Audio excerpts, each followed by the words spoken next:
నమస్తే, నేను సిరి. ఏపీ మాజీ సిఐడి చీఫ్ ఎవరైతే ఉన్నారో సునీల్ కుమార్ గారి సస్పెన్షన్ అయితే ప్రభుత్వం నుంచి వెళ్ళి వేటు పడిపోయింది. కానీ ఈ సస్పెన్షన్ వేటు మాత్రం కావాలని కక్షపూరితంగా చేశారని చెప్పేసి కొంతమంది అయితే మాట్లాడుతున్నారు. ఆ కొంతమంది ఎవరంటే వైసీపీకి చెందిన కొంతమంది నేతలే కావచ్చు, కార్యకర్తలే కావచ్చు. మరి ఇందులో కక్షపూరితం ఏముంది అనే అంశాన్ని మనకి వివరించడానికి మనతో పాటు ఉన్నారు Janasena official spokes person Srinivas గారు. నమస్కారం సార్. సార్, ఇప్పుడు చూస్తున్నట్టయితే సునీల్ కుమార్ గారు ఏపీ మాజీ సిఐడి చీఫ్, ఈయన మీద ఇప్పుడున్న ప్రభుత్వం అయితే సస్పెన్షన్ వేట్ అయితే వేయడం జరిగింది. ఈ సస్పెన్షన్ని కూడా ఏంటంటే వైసీపీ నేతలు ఏమంటున్నారంటే ఇది కక్షపూరితంగా చేసింది అంటున్నారు. ఇందులో కక్ష ఏముంటుంది సార్? అసలు అంటే నిజాలు తెలియకుండా మాట్లాడుతున్నారా, లేకపోతే అవగాహన? అలాగని కాదు, వాళ్ళు చేసినట్టు గోళ్ళ దూకి అరెస్ట్ చేయడాలు, లేకపోతే బెదిరించడాలు, భయపెట్టడాలు అవి చేయకుండా ఒక కమిటీ వేసి కమిటీ నివేదిక ప్రకారం సస్పెన్షన్ చేశారు కదా, అది వాళ్ళకి నచ్చదు. వాళ్ళు చేస్తే అది వాళ్ళకి సక్రమం, ఇది అక్రమం. ఎందుకంటే వాళ్ళ వెర్షన్లో అన్నీ అంతే. ఈ మధ్యనే పోసాని కృష్ణమురళి గారిని అరెస్ట్ చేస్తే ఒకనొక డిబేట్లో కూడా వైఎస్ఆర్ కాంగ్రెస్ పార్టీకి సంబంధించిన వ్యక్తులు వస్తారు కదా, అతను మాట్లాడిన భాషను మీరు అంగీకరిస్తారా అంటే ఖచ్చితంగా అంగీకరించడం తప్పు, ఆ భాష మాట్లాడకూడదు అంటారు. మరి తప్పు అని అంటున్నారు కదా, మరి మీ నాయకుడు ఎందుకు సమర్థిస్తున్నాడు అతను అరెస్ట్ని అంటే సమాధానం చెప్పరు. అంటే కూటమి ప్రభుత్వం తీసుకున్న ఏ నిర్ణయానైనా వ్యతిరేకించడమే వైఎస్ఆర్ కాంగ్రెస్ పార్టీ నాయకులు చేసే పని. దానిలో భాగంగానే పివి సునీల్ కుమార్ గారిని ఈ రోజున ఆయన సస్పెన్షన్ని ఒక కులం మరకలు కూడా అంటించి ఒక దళిత అధికారిని ఈ విధంగా సస్పెన్షన్ కక్షపూరిత చర్యలు తీసుకుంటుందనే మాటలు వాళ్ళు చేస్తున్నారు, వాళ్ళ పత్రికల్లో కూడా వేస్తున్నారు. గత 5 సంవత్సరాల నుంచి చూసుకుంటే సరే సిఐడి అనే విభాగాన్ని ఎంత భ్రష్టు పట్టించాలో అంత భ్రష్టు పట్టించాడు సునీల్ కుమార్. ఎందుకంటే గత 5 సంవత్సరాలు చూడండి, అధికార పార్టీకి సంబంధించి అంటే అధికారంలో ఉన్న వాళ్ళకి సంబంధించి ఎవరన్నా వ్యతిరేకంగా మాట్లాడితే ప్రతిపక్ష పార్టీ వాళ్ళు కావచ్చు, ప్రజా సంఘాలు కావచ్చు, మీడియా కావచ్చు, వాళ్ళందరూ గొంతు నొక్కడం పనే సిఐడి చేసింది. గోళ్ళ దూకి అరెస్ట్ చేయడం, తెల్లవారుజామున అరెస్ట్ చేయడం, వయసుతో సంబంధం లేకుండా మహిళలు చిన్నపిల్లలు లేకుండా సోషల్ మీడియాలో చిన్న పోస్టు పెడితే అరెస్ట్ చేయడం, ఇదే పని చేశాడు. ఆయన చేసిన కార్యక్రమాలు అంటే వాళ్ళ విభాగం కార్యక్రమాల్లో పరాకాష్ట ఏంటంటే రఘురామకృష్ణరాజు గారి కేసు. ఆయన్ని అరెస్ట్ చేసి ఏ విధంగా చిత్రహింసలు పెట్టారో, ఏ విధంగా టార్చర్ చేసి ఆ వీడియోలు తీసి రాక్షసానందం పొందారో మనం చూసాం. నేను ఏమంటున్నానంటే ఈ రోజున సునీల్ కుమార్ గారు ఈ రోజున సస్పెన్షన్ చేసింది ఆ కేసులకు సంబంధించి కాదు. గత 5 సంవత్సరాల్లో అతను ఏ విధంగా అతనుకున్నటువంటి ఆ అఖిల భారత సర్వీస్ని దుర్వినియోగం చేశాడు ఆయన. ఎందుకంటే ఖచ్చితంగా విదేశ పర్యటనలకు వెళ్ళేటప్పుడు ఈ ఐఏఎస్లు కావచ్చు, ఐపీఎస్లు కావచ్చు, ప్రభుత్వానికి పర్మిషన్ తీసుకుని వెళ్తారు. ఎందుకంటే వాళ్ళ దగ్గర గవర్నమెంట్కి సంబంధించినటువంటి పర్సనల్ ఇన్ఫర్మేషన్ అంతా ఉంటుంది. అందుకని ఎందుకు వెళ్తున్నారో ఏంటనేది కూడా చెప్పి వెళ్ళాలి. సరే, తప్పులేదు, వెళ్ళొచ్చు, ఎవరికైనా వ్యక్తిగత జీవితం కూడా ఉంటుంది కదా. మాట్లాడితే వాళ్ళ అబ్బాయి ఏదో విదేశాల్లో చదువుకుంటున్నాడు, అక్కడికి వెళ్తున్నా పేరు మీద వెళ్ళిన 6 పర్యటనలో కూడా ఆ నివేదికలో వచ్చింది. 6 పర్యటనలో కూడా పర్మిషన్ తీసుకునేదానికి వెళ్ళింది ఇంకో దేశం. 6 పర్యటనలో 3 పర్యటనలకి అసలు పర్మిషన్ తీసుకోలే. అరబ్ కంట్రీస్ వెళ్ళాడైనా. ఒకసారి ఏమో 2 సార్లు ఏమో జార్జియా వెళ్తున్నాడని చెప్పేసి అని పర్మిషన్ తీసుకుంటాం, యూఏఈ వెళ్తాం. లేకపోతే అమెరికా వెళ్తున్నాడని చెప్పి పర్మిషన్ తీసుకోవడం, యూఏఈ వెళ్తాం. అంటే ఎందుకు అంత అబద్ధాలు చెప్పి ప్రయాణం చేయవలసి వచ్చింది? అఖిల భారత సర్వీస్ అంటే చాలా వాళ్ళ మీద డాగ కన్ను ఉంటుంది. వాళ్ళని ఎంత జాగ్రత్తగా ఫుల్ పవర్స్ ఉంటాయో వాళ్ళ మీద డాగ్ కన్ను ఉంటుంది. ఎందుకంటే వాళ్ళు ఆదర్శంగా ఉండాలి. ఇప్పుడు కలెక్టర్ గారిని చూసినా, ఒక ఐపీఎస్ ఎవరన్నా ఒక ఎస్పీ గారిని చూసినా ప్రజలు ఎందుకు గౌరవిస్తున్నారంటే అతను చదువుకున్న చదువుకి, అతనుకున్న హోదాకి గౌరవిస్తారు. మొత్తం ఆ వ్యవస్థని చిన్నభిన్నం చేశాడు సునీల్ కుమార్. చేసి ఇప్పుడు ఏంటి వాళ్ళు మాట్లాడేది? కులం గోళ్ళ వెనకాల దాక్కోవడం. అతను చేసింది తప్ప రైటా? రెండే మనకు కావాల్సింది.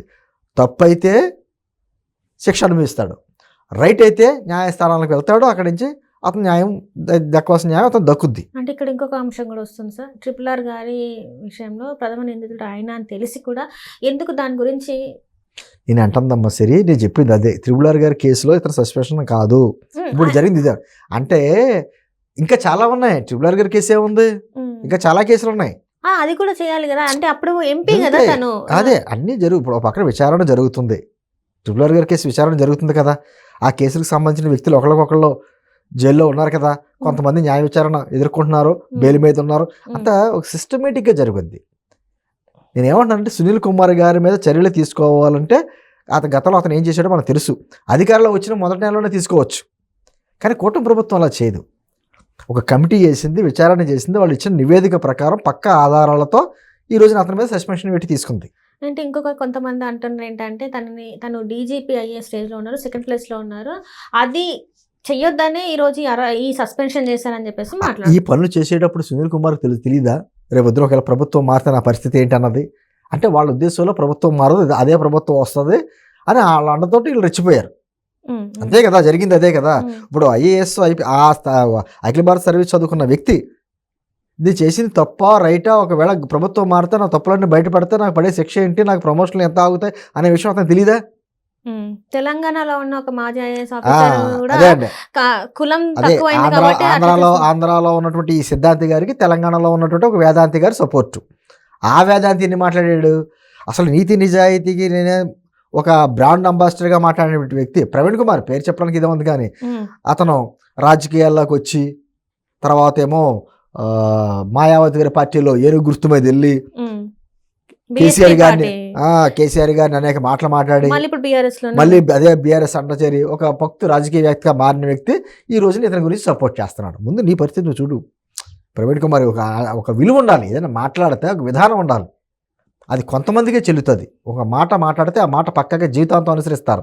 అటు అనుసరించే వ్యక్తి కాదు ఇతను. ఎప్పుడైతే రాజకీయాల్లోకి వచ్చి భక్తు రాజకీయ నాయకుడిగా మారి రంగులు మార్చాడో, కండులు మార్చాడో, అప్పుడే అతను అంత వాల్యూ లేదు. ఇంకా పక్కన పెట్టండి. ఇంకా నేను ఏమంటున్నానంటే కులం గోడల వెనకాల దాక్కోవద్దు.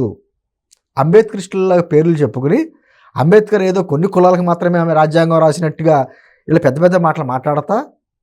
ఈరోజు పేపర్లో చూసానమ్మా, సాక్షి పేపర్లో ఒక దళిత అధికారి మీద కక్ష ధోరణి చర్యతో కూటమి ప్రభుత్వం చర్యలు తీసుకుంది. దళిత అధికారి ఏంటి? దళిత అధికారులు, అగ్రవర్ణ అధికారులు, మైనారిటీ అధికారులు, మహిళా అధికారులు ఇలా ఉంటాయా అధికారుల్లోని? అధికారే. అతను మంచి చేస్తే మంచి, చెడు చేస్తే చెడు. వ్యక్తులు బట్టి చూడాలి తప్ప వ్యక్తులకి కులం బట్టి ఏంటి? ఇప్పుడు నిజంగా కులాన్ని బట్టి కోర్టు తీర్పులు చెప్తాయా? లేదు కదా. ఎవరి సైడ్ న్యాయం ఉంటే వాళ్ళకి న్యాయం చేస్తుంది. మంచి కరెక్ట్ అయితే కరెక్ట్గా చెప్తుంది, తప్పు అయితే శిక్ష చేస్తుంది. అంతే తప్ప పలానా వ్యక్తి కులం కాబట్టి ఇతన్ని బయటకు వదిలేయచ్చు, పలానా వ్యక్తి కులం కాబట్టి ఖచ్చితంగా లోపల వేసేయాలని ఈ విధంగా రాశాడు రాజ్యాంగ నిర్మాతలు. అంటే ఇంత చదువుకున్న వ్యక్తులు, ఎవరో చదువులేని వ్యక్తి మాట్లాడాడు అంటే ఏదో కులం గోడ మీద దాక్కున్నాడో మతం గోడ దాక్కున్నాడో అనుకోవచ్చు. ఇటువంటి అఖిల భారత సర్వీస్ జరిగినటువంటి వ్యక్తులు అంటే ఒక ఐఏఎస్ కావాలన్నా ఐపీఎస్ కావాలన్నా సాధారణ విషయం కాదు. అంత కష్టపడి చదువుకున్న వ్యక్తులు, ఈ సమాజం ఇచ్చినటువంటి ప్రోత్సాహంతో చదువుకున్న వ్యక్తులు మళ్ళీ కులం గోళ్ళ వెనకాల మతం గోళ్ళకి దాక్కోవడం, చేయాల్సినంత చేయడు ఎంతవరకు సమంజసం? ఈరోజు పివి రమేష్ గారు కూడా ట్వీట్ చేశారు. ఆయనే చెప్పాడు కదా ఏంటన్నది, తప్పు చేసిన వాళ్ళు ఎవరైనా సరే ఐఏఎస్ కాదు ఐపీఎస్ కాదు ఎవరి మీదైనా కఠినమైన శిక్షలు చేయాల్సిందే. అక్కడ కులం కోళ్ళ వెనకాల దాక్కుండా కుదరదు అనే సందర్భంలో చెప్పాడు కదా ఆయన ఎవరు? ఇది బంధువే కదా. పివి రమేష్ గారు చెల్లి భర్త సునీల్ కుమార్. ఆల్రెడీ సునీల్ కుమార్ గారి భార్యాభర్తలకు అయ్యో ఇష్యూస్ ఉన్నాయి, అది మనకు అనవసరం పర్సనల్ ఇష్యూస్. నేను అంటుంది సమాజానికి ఆదర్శంగా ఉండవలసిన వ్యక్తులు ఇటువంటి కార్యక్రమాలన్నీ చేసేసి రాజకీయ నాయకుల కళల్లో ఆనందం గురించో, డబ్బు గురించో, ప్రమోషన్ల గురించో ఇష్టారీతిగా చేసేసి ఈ రోజున సైలెంట్గా కూర్చుంటే కుదరదు. ఇంకొకటి ఏంటంటే సునీల్ కుమార్ గారు చాలా వరకు ఒక ఎన్జిఓ పెట్టి దాంట్లో మత మార్పులకి కూడా ప్రోత్సహించారు. దానివల్ల కూడా ఇప్పుడున్న కూటమి ప్రభుత్వం భయపడుతుంది, తగిన చర్యలు తీసుకోవడానికి, అందుకే ఇంత టైం పట్టిందని కూడా ఒక లేదమ్మా. ఏదైనా ఖచ్చితంగా ఒక నెలలో 2 నెలల్లో జరిగిపోయేది కాదు. ఒక అఖిల భారత సర్వీస్ పదే ఎందుకు చెప్తున్నాను ఆ మాట అంటే, ఆ స్థాయి వ్యక్తులు ఎవరైనా సరే పోసాని కృష్ణమురళిని అరెస్ట్ చేయడానికి 9 నెలలు ఆగింది కదా.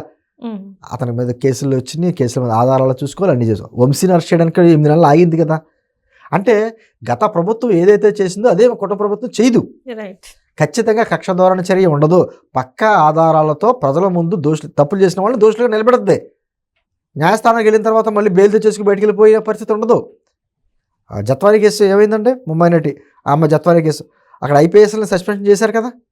ఖచ్చితంగా ఆధారాలతో సహా ప్రజా న్యాయస్థానం ముందు నిలబెడుతుంది. కోర్టులు తెలుస్తాయి అతను తప్పు చేశాడో లేదా అనేది, అతను నిరూపించుకుంటాడో, అతను చేయవలసిన అతను చేస్తాడు.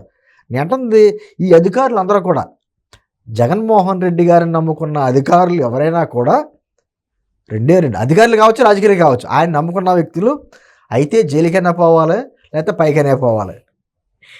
చూడండి అనేక కేసులు చూడండి. వివేకానంద రెడ్డి గారి హత్య కేసులో అనేక మంది సాక్షులు ఆల్రెడీ ఒకరికొకరు హాస్పిటల్లోనే అక్కడ చనిపోతున్నారు. కనపడతా కళ్ళ ఎదురుకున్నాను. ఆనాడు పరిటాలరావు గారి హత్య కేసులో అంతా జైలుకి వెళ్ళిన వాళ్ళు వ్యక్తులు ఒకళ్ళు ఆలిపోయారు. అదే జగన్మోహన్ రెడ్డి గారిని నమ్ముకున్న వ్యక్తులు ఎవరైనా కూడా అయితే జీవిత చర్మాంకం జైల్లోనే ఉండాలి, లేకపోతే పైగానే పోవాలి. ఇదే జరుగుతుంది. కొంచెం జాగ్రత్త. నేనంటే పివి సునీల్ కుమారా లేకపోతే ఇంకొకళ్ళని కాదు. మీకున్నటువంటి అధికారాన్ని అడ్డం పెట్టుకుని మీ ఇష్టారీతిని వ్యవహరిస్తే చట్టం చూస్తా ఊరుకోదు. రాజ్యాంగ పరిధిలో ఖచ్చితంగా మీకు పడవలసిన శిక్షలు అన్నీ పడతాయి, అనుభవించాల్సిందే. Right. Thank you so much sir.